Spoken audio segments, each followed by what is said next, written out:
Thank you, Blake. Great job. Good morning. Good morning, everyone. Well, I'm sure a lot of people said, you know, it'll be a cold day before Mississippi leads the nation and pre-K education.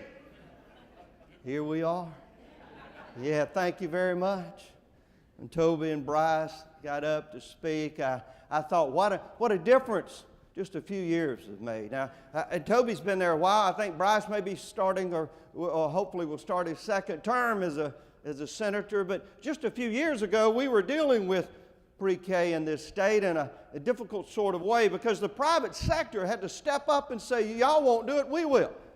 So Excel by 5 was there. And then one day, a young lady named Dr. Lori Smith came to my office with Claiborne and Jim Barksdale, and they said, we're going to start this building blocks program. And I said, all right, we've got to be real careful because there's people that might not like this, but I can tell you how to do it. I can't do what you do, Dr. Smith, but I do this really well. And that's convincing people that leaders do exactly that. We lead.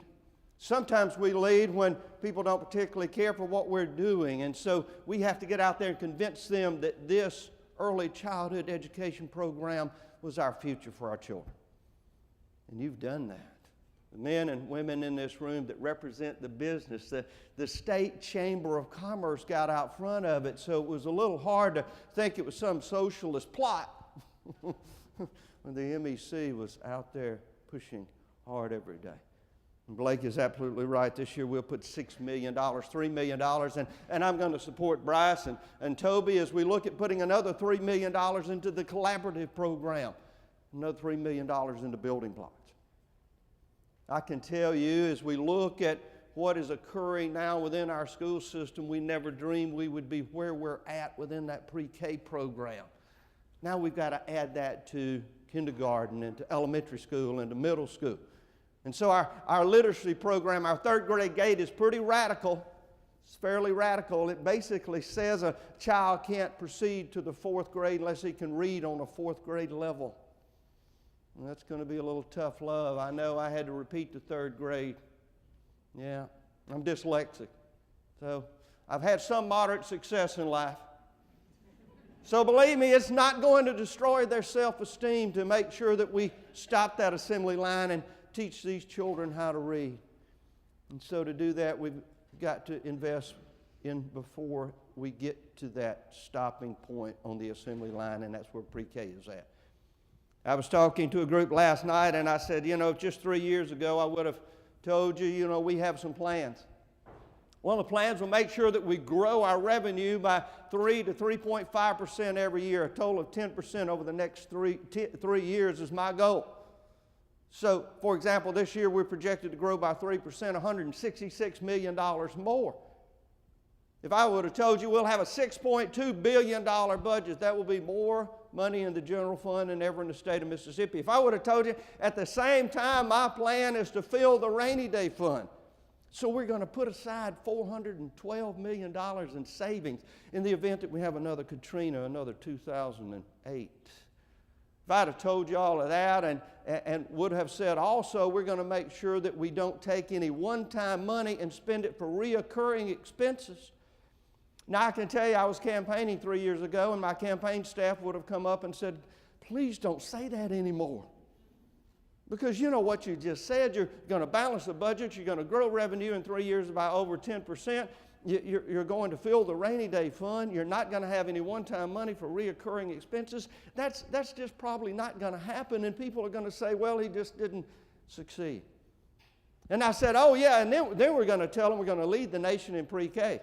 And then we're going to tell them we're going to have charter schools in failing school districts. And then I'm going to tell them we're going to reduce teen pregnancy in Mississippi by 15%. They would have said, oh, no, please don't say that. Please don't say it. All those things have happened and are happening today here in Mississippi.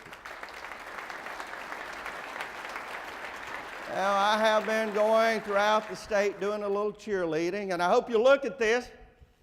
Take a good close look at it, pull it out, fold it up, take it home. Next time you go to the barbershop, pull this thing out, because everybody there is going to say, where'd you get that from? Where did you find out that Area Development Magazine has rated Mississippi as number 9 in the nation for economic development? Now, Area Development Magazine, let me tell you who they are. Those are the site selectors. Those are the professional people that say, we go from state to state and we look at the conditions and we determine whether or not we can tell our clients, this is a good state for you to go to and help build your business. So we're in the top 10 in the nation. And you know, every organization has a national organization, and the National Organization for Economic Development Associations rate the states. Now, you always hear that we're at the bottom of all the good lists and the top of all the bad ones. Just take an idea, take a guess if you would, where our MDA, our Mississippi Development Authority, is at in ratings of all the states for economic development entities. Number 9. Brent Christensen, I hope, is here this morning, and some of his team. If you're here with MDA, stand up. Brent, there you are. Stand up, guys. Number 9 in the nation, economic development entity. Now, believe me, it really would have been good to have a top 10 football team. I was hoping like all of you, but to have a world-class economic development entity is just as important for the state of Mississippi. Great things are on here. One of the ones that I really love to talk about, and we'll talk a little bit more about legislation in a minute. One of the things that I really love, American Express did some review of women-owned businesses, because apparently women are buying businesses and growing businesses, and we know that here in Mississippi. And so they rated the states. You want to know where we're at? We're number 5 for the growth of women-owned businesses. Now, that's just not supposed to happen. The national narrative says that's just impossible, that Mississippi could be number 5 in the nation for women-owned and growing businesses. Now, you ask any guy in Mississippi and they go, oh, yeah, I get that. Oh, yeah, get out of their way. Now, I've told other governors if they need me to come to their states and tell them how we do it, I'd be glad to do so. How I could convince them to unleash the power and the dynamic economic resources within the women within their state.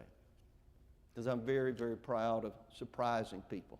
I'm not sure that it's on here. I hadn't got my glasses on, but I will tell you that they also do a review of the average income. And you know, we always see, well, the average household income is low in the state of Mississippi. But this particular study went a step further. It says, looking at the cost of living in your state, how does Mississippi compare with the rest of the nation? So we're 16% higher in the revenue in our income than the rest of the nation. So if you make $100 in Mississippi, you're actually on a national level making $116. If you're in Washington, D.C., you're actually making $86 because of the cost of living. So if you come to Mississippi, you get a 16% raise. You're welcome. Now, that's never factored in, but if you look at the average household income that everyone goes around and says is very low in Mississippi, and add it 16% to that, all of a sudden things begin to change.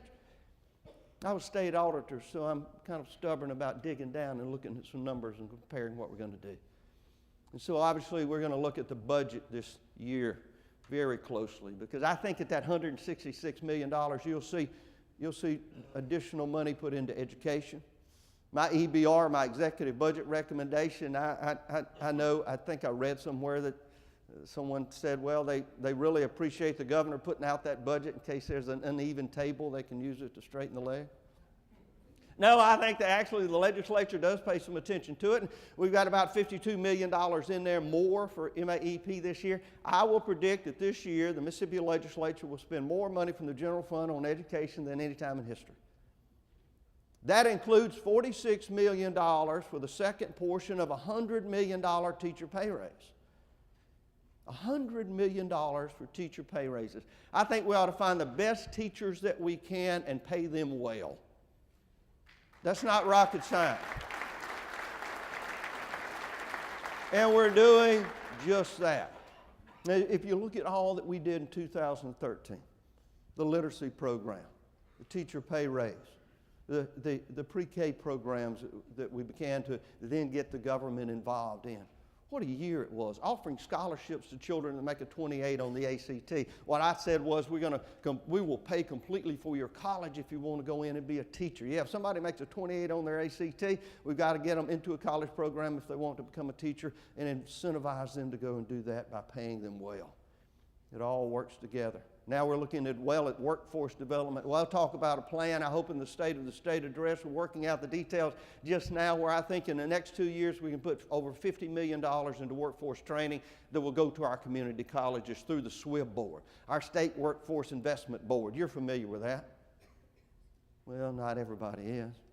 Because about a decade ago, Governor Barber, in his first term, decided that we needed one entity that workforce development it was managed through, and that every day that executive director, that individual woke up and said, my job is to make sure Mississippi has the best workforce in the nation, and live through every day. And our community colleges do a remarkable job. I'm a community college product. I can tell you, us little blue-collar kids back in the 70s, many of us would have never made it without a community college. I didn't have a car that would make it to a university. Yeah, I would have been fixing it along Highway 49 trying to get to Hattiesburg. But those community colleges were out there, and they're out there today, and they're training our workforce, and we're going to find additional money to put into programs to help them do it. We must do it so we can announce to the nation that Mississippi is serious about workforce training in the state of Mississippi. And it's going to begin, obviously, in education. Tech Masters program is phenomenal. I'm national chairman this year of Jobs for American Graduates. JAG is a 30-year-old program that began with Governor DuPont back in Delaware. Yeah, Blake remembers that. He was around Delaware at that time. Governor DuPont came up with this idea that we're going to intervene in middle school and high schools. We're going to find those children that are at risk of dropping out, and we're going to say, you can be a technician. We can design a program for you that you can be a master welder, a master electrician. You can be a medical assistant. And over the years, we've reached 1 million students in the last 30 years. I was in Washington, D.C. just a couple of weeks ago when I was taking the reins of the presidency or the chairmanship for JAG, and our 1 millionth student came on stage. It has a 90% success rate. Imagine that, 90% of the children that become part of Mississippi's Jobs for American Graduates are successful. They get out of school and they find jobs. Now, I know I go around the state and I brag about all the good things that are happening because I get excited. Because I'm a little boy from Moorhead, Mississippi, who was born to a working class family, who had to repeat the 3rd grade because he was dyslexic, who I'm sure a lot of people, if you look at Mississippi and look at my wonderful story, because of the fortunate life I had with good parents and good folks that intervened, good teachers. You know, I'm sure a lot of people would have said that poor kid's not going to make it. That poor kid's struggling to read. He's in a blue-collar family.